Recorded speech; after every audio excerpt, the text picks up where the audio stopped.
प्रधानमंत्री नरेंद्र मोदी ओजस्वी वक्ता माने जाते हैं, तो वहीं कांग्रेस अध्यक्ष राहुल गांधी के भाषण का भी अपना एक अलग अंदाज है।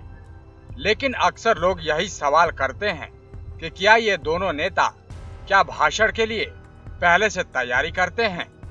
अगर हाँ, तो तैयारी कैसे करते हैं? क्या इनके भाषण तैयार करने में कोई मदद भी करता है? ऐसे ही तमाम सवालों के जवाब आज हम आपको देने जा रहे हैं। और आपको बता दें कि 20 अगस्त 2014 का दिन था।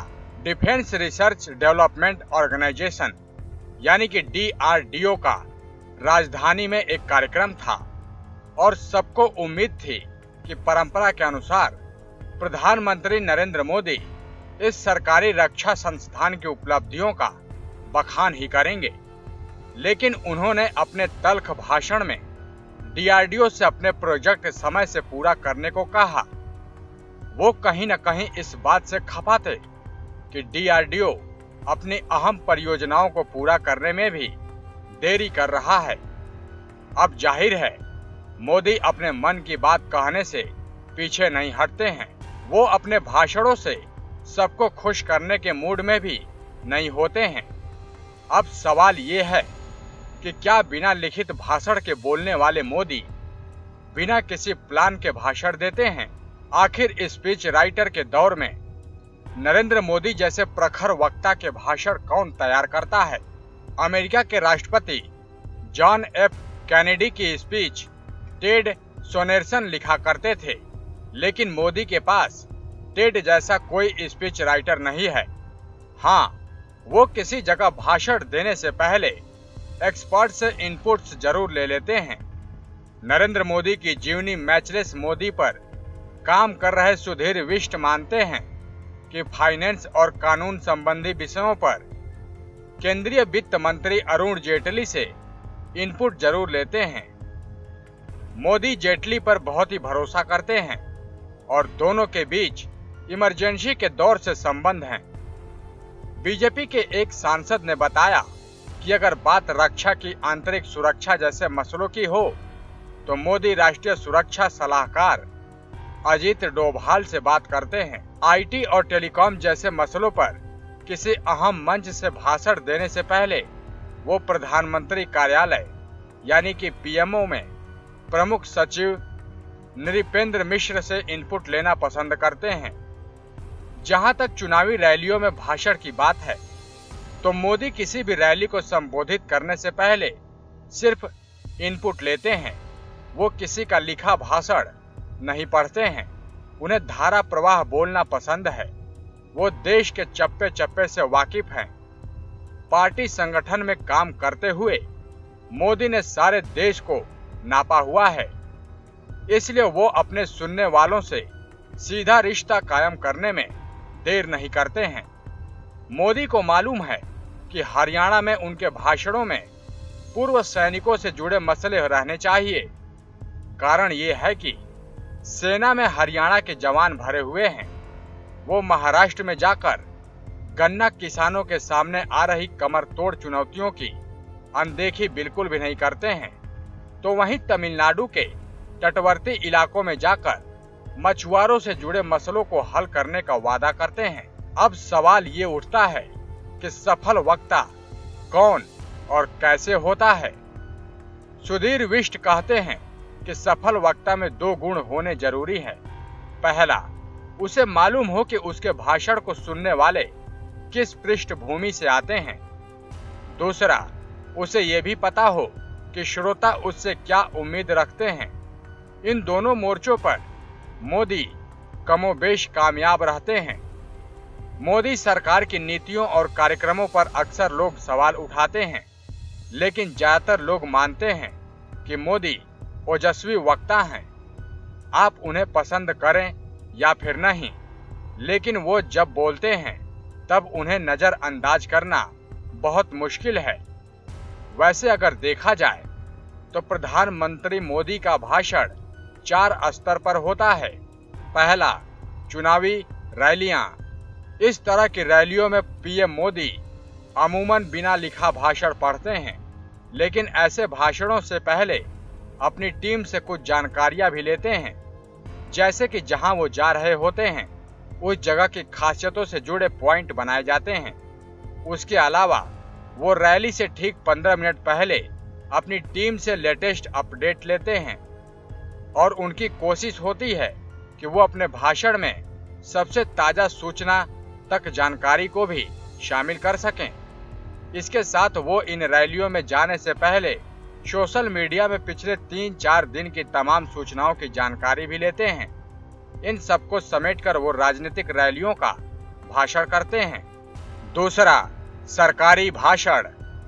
अगर बतौर पीएम किसी मंत्रालय से जुड़े कार्यक्रम में भाग लेने जाते हैं तो वो पहले उससे जुड़े तमाम बिंदुओं को मांगते हैं, फिर उनकी टीम अहम हिस्सों को पीएम के सामने रखती है। उनमें से किन बातों का इस्तेमाल किया जाए ये पीएम खुद ही तय करते हैं। तीसरा, विदेश में भाषण। इसके लिए विदेश मंत्रालय बाकी मंत्रालयों से मिलकर अहम पॉइंट्स को तैयार करते हैं। जिस देश में पीएम का भाषण होता है उससे जुड़ी तमाम सूचनाएं पीएम को दी जाती हैं। फाइनल भाषण वो खुद तय करते हैं। चौथा, अहम मौकों पर भाषण। स्वतंत्रता दिवस के मौके पर भाषण हो या फिर संसद सत्र में राष्ट्रपति के अभिभाषण पर होने वाला भाषण, उसकी तैयारी बहुत पहले होती है। उसके लिए 3-4 केंद्रीय मंत्रियों की टीम बनती है जो पीएम को सरकार से जुड़ी तमाम सूचनाएं देते हैं। इसके अलावा सोशल मीडिया पर पोस्ट करने के लिए एक अलग टीम होती है जो प्रधानमंत्री के बयान, कार्यक्रम से जुड़ी सूचनाएं पोस्ट करती है। ये 3 लोगों की टीम होती है। कोई भी ट्वीट करने से पहले पीएम खुद उसका कंटेंट और सूचनाएं देखते हैं। मोदी के पर्सनल अकाउंट से राजनीतिक और दूसरी चीजें भी पोस्ट होती हैं, लेकिन पीएमओ के अकाउंट से सिर्फ सरकारी स्तर पर हुए डेवलपमेंट या फिर सरकार से जुड़ी बातें पोस्ट होती हैं। मोदी का खास निर्देश होता है कि दोनों अकाउंट्स के नेचर का ख्याल रखा जाए। जबकि वहीं अगर हम कांग्रेस अध्यक्ष राहुल गांधी के स्पीच की बात करें तो वो अपनी जेब में एक डायरी रखना नहीं भूलते हैं। कई बार डायरी की जगह कागज के कुछ टुकड़े भी उनके कुर्ते की जेब में होते हैं। वो किसी खास मौके पर भाषण देने से पहले जयराम रमेश, जनार्दन द्विवेदी या फिर मृणाल पांडे से बात कर लेते हैं। राजनीतिक रैली में भाषण देने से पहले वो राज्य कांग्रेस के नेताओं से बात करना नहीं भूलते हैं ताकि उनके भाषण में लोकल टच रहे। राहुल अपना भाषण पहले से तैयार करके या किसी से लिखवा कर नहीं बोलते।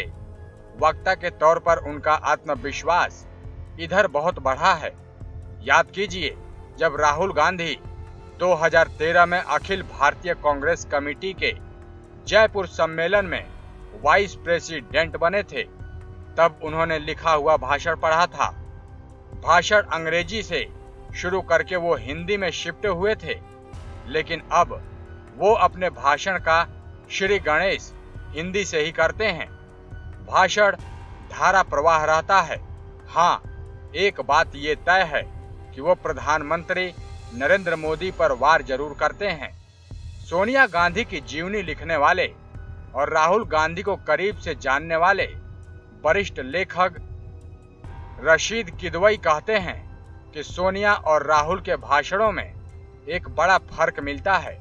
सोनिया वाजपेयी या फिर आडवाणी पर बड़े हमले करने से बचती थीं, जबकि राहुल गांधी नरेंद्र मोदी पर हल्ला बोलने का कोई भी मौका नहीं छोड़ते हैं। इस लिहाज से वो अपनी मां की तुलना में अपनी दादी इंदिरा गांधी के करीब हैं। इंदिरा अपने भाषणों में राजनीतिक विरोधियों की कसकर खबर लेती थीं। राहुल गांधी के हालिया भाषणों को YouTube पर आप सुन लीजिए, समझ आ जाएगा कि वो अपनी पप्पू वाली इमेज से कहीं आगे निकल चुके हैं। उनके भाषणों में दम होता है, उन्हें खारिज नहीं किया जा सकता। हाँ, उनके भाषणों में कभी कभी तारतम्यता की कमी जरूर खटकती है।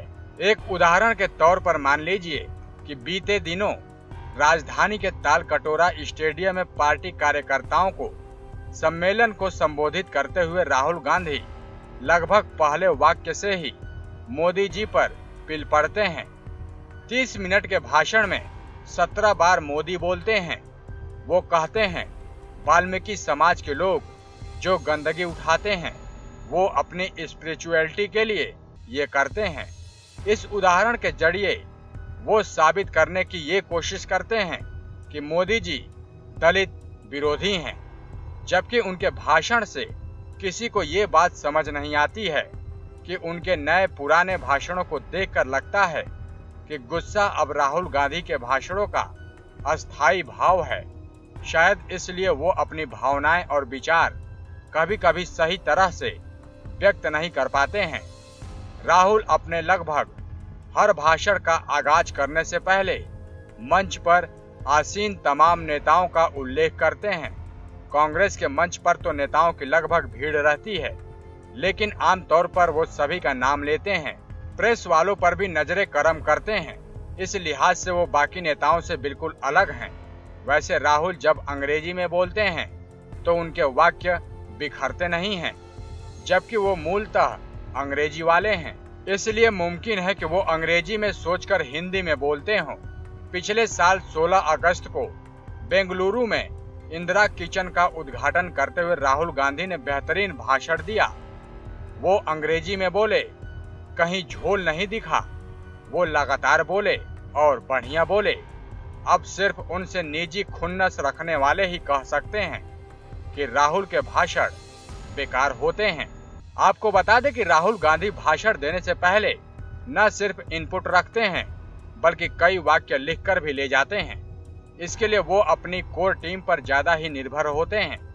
शुरू में चर्चा रहती है कि उनके भाषण को कांग्रेस के सीनियर नेता जयराम रमेश तैयार करते हैं, लेकिन 2014 के बाद जब से राहुल ने अपनी शैली बदली तब से उसकी चर्चा बहुत हुई है कि इसके पीछे आखिर कौन है।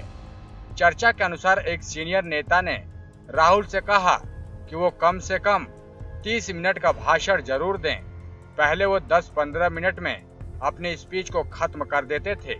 उसके बाद गुजरात चुनाव से उनकी स्पीच की खासियत वन लाइनर बनी, चाहे गब्बर सिंह टैक्स का मामला हो या फिर सूट बूट की सरकार, ये पॉपुलर पंच लाइन बने।